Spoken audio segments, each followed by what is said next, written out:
Hey, sweeties, it's DeeDee. Welcome back to the Dollhouse. Do you watch Bridgerton? Because I watch Bridgerton. Hmm.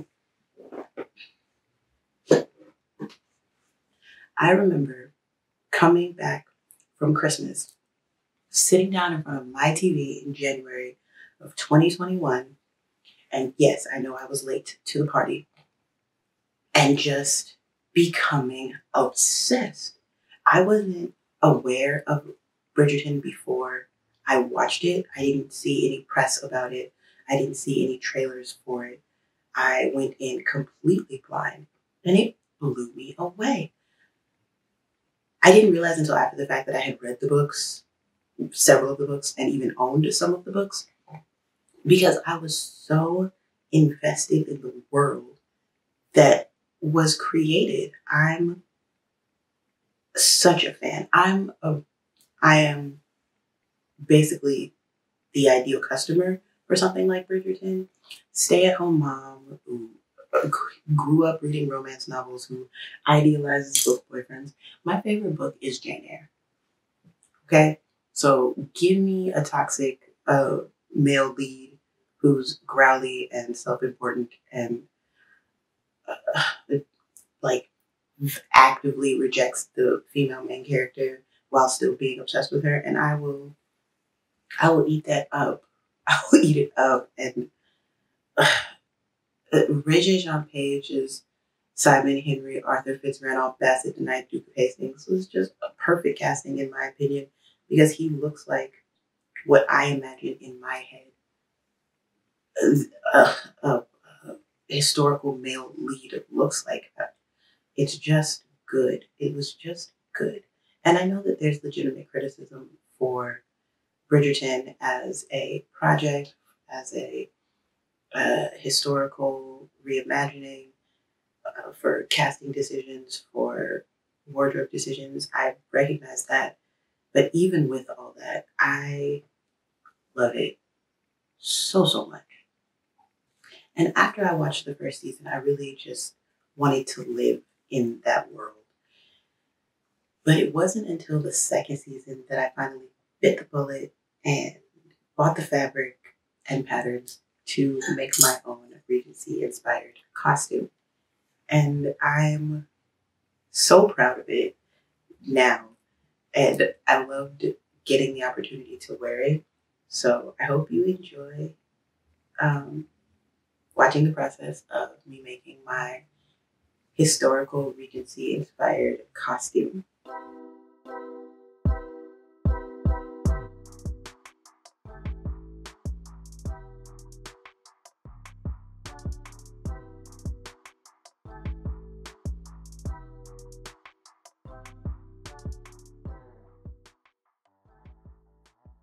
Wasting no time, these are the fabrics that I used. I had a pile of 119-inch wide bleached muslin from Joann's in my stash. I used that for lining. The fashion fabrics are the coconut milk and pearl blush colorways of the Spring Galleria Swiss dot fabric, also from Joann's. And for a pattern, I have Reconstructing History's Regency Ladies Day Dress, pattern number 837. I chose this pattern because I was trying to emulate a historical garment as much as possible in modern polyester fabric on a modern sewing machine. Reconstructing history patterns are designed in the historical methods, not just imitating historical silhouettes. And the pattern includes garment histories and historical construction methods to facilitate, reconstructing history. I start, as always, with tracing the pattern.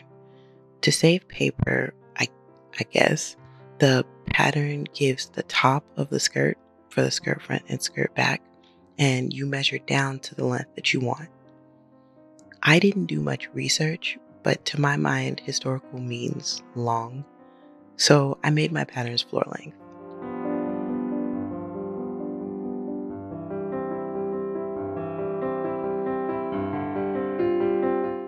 Obviously, transfer all markings to your traced pattern. Then it was time to cut out the skirts, and this was kind of a whole ordeal. This polyester Swiss dot is very silky, very shifty, did not want to play nice with me. I chose it because I remember there being a lot of controversy in the Regency era over how figure hugging and figure revealing women's fashion was compared to just like the era before. Like, look at what Queen Charlotte wears in Bridgerton versus the newly presented debutantes. Not a panier in sight. And while satirical fashion plates would have you believe ladies were letting it all hang out under these diaphanous wall skirts, don't forget all the layers of undergarments, chemises, petticoats that would have been worn as a matter of course. I did want to emulate that style though, so I hummed and hawed and smoothed and fluffed and arranged and rearranged again to get this fabric to act right so that I could cut it. 0 out of 10. Would not recommend.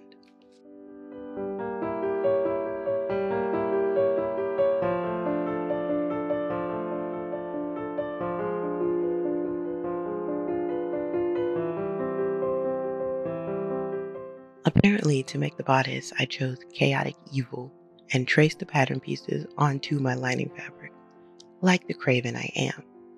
I use friction pens in all my sewing because, in general, the ink disappears with heat, like from ironing.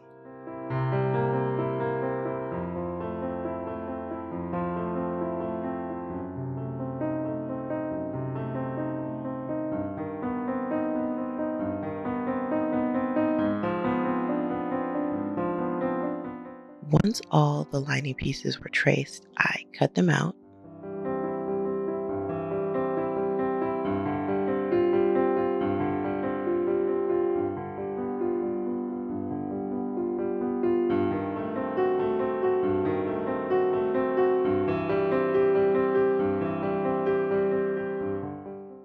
Here is the front underbodice with the back bodice lining pieces, giving very much racerback sports bra.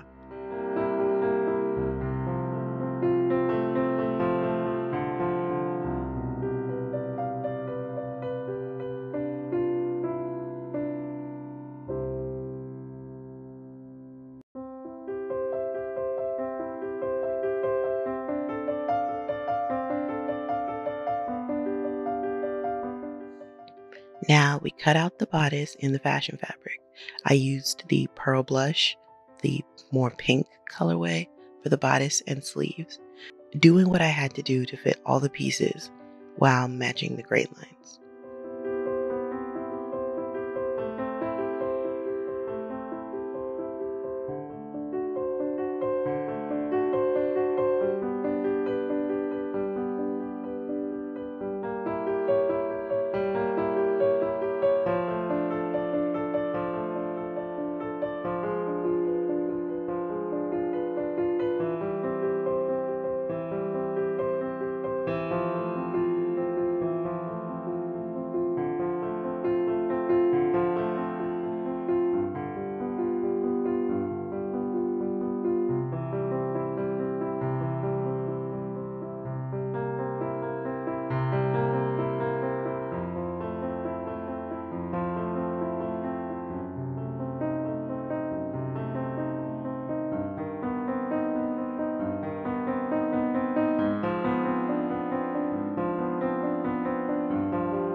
With everything cut out, it was time to begin construction. Due to the slippery, insubstantial nature of the Swiss dye fabric, I ended up with pieces I had to finesse into fitting together properly. I loved that.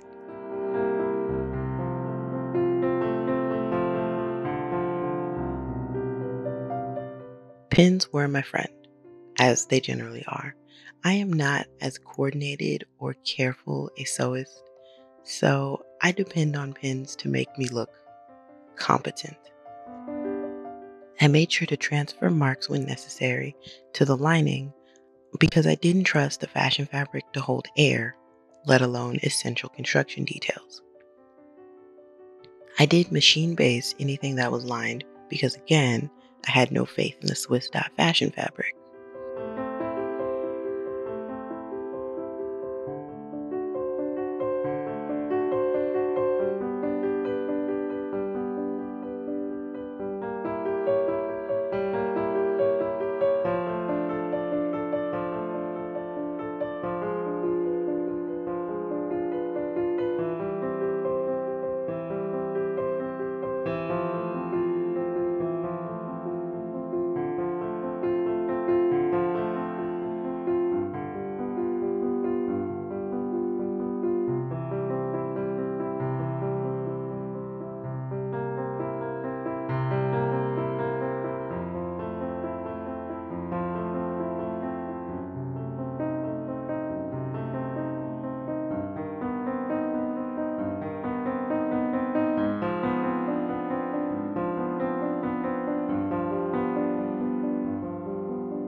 Two pattern pieces I didn't trace were the bodice binding and the waist ties.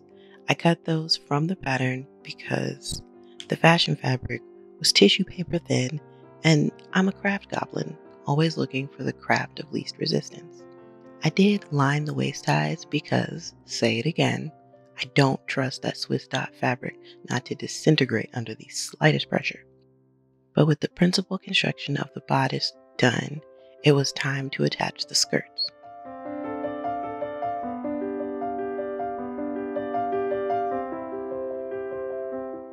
Lots of pins for my mental health,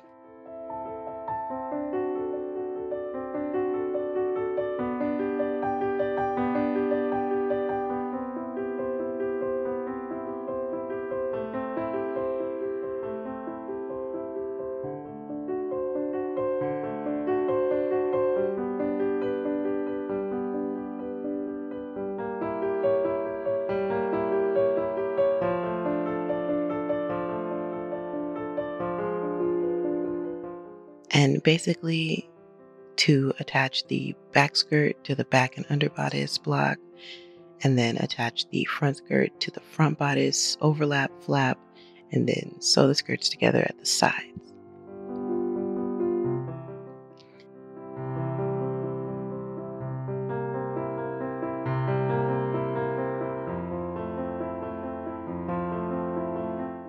There's an 8, maybe 10-inch gap on the sides of the skirt that I turned under twice and eventually hand sewed. But as I abhor hand sewing, I put it off, along with all the other hand sewing, for as long as I could.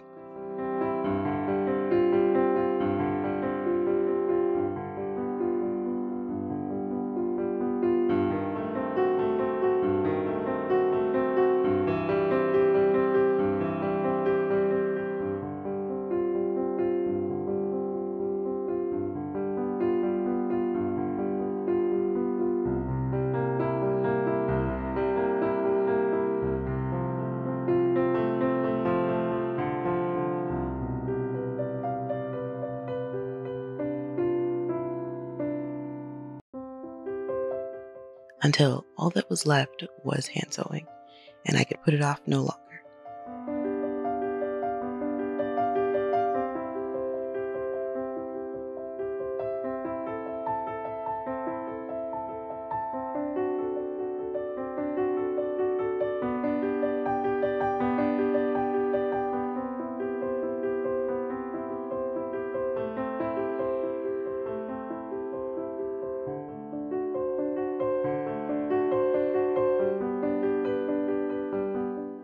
No, wait, I can cut the hem.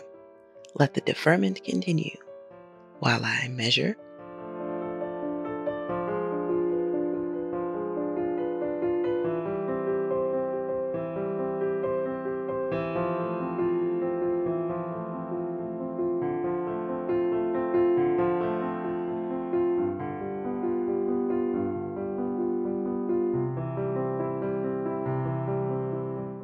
pin,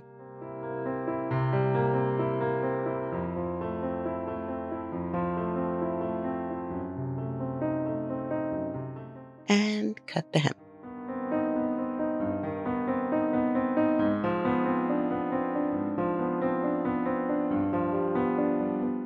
And now there really is nothing left but the crying. I mean the hand sewing.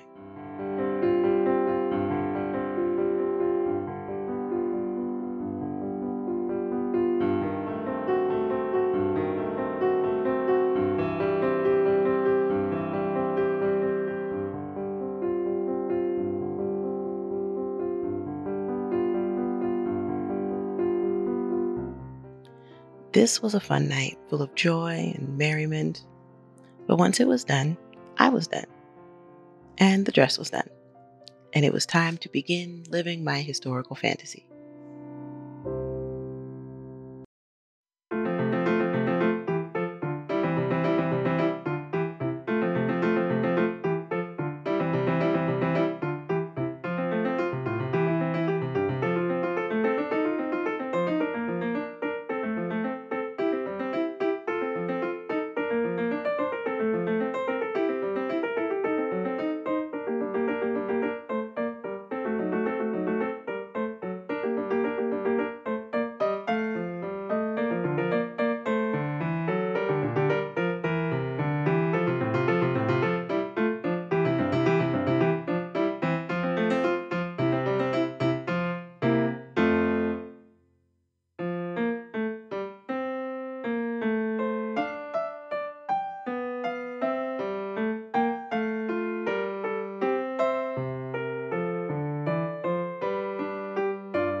Okay, so that's my historical Regency dress.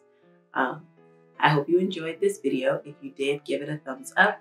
You can subscribe to this channel to see more videos like this from me and ring the notification bell to be notified every time I post a new video on this channel. If you want to support me further, I do have a link to my Ko-fi, and you can buy me a coffee to help me continue to run on caffeine and mom dreams. And if you are so inclined, there will be a video going up immediately after this one for a Bridgerton fantasy Regency dress. So I made a historical-ish Regency dress, and it taught me that, like, I don't need that. I want the Bridgerton fantasy. So I made a Bridgerton fantasy dress, and that will be linked in the cards above and in the description below.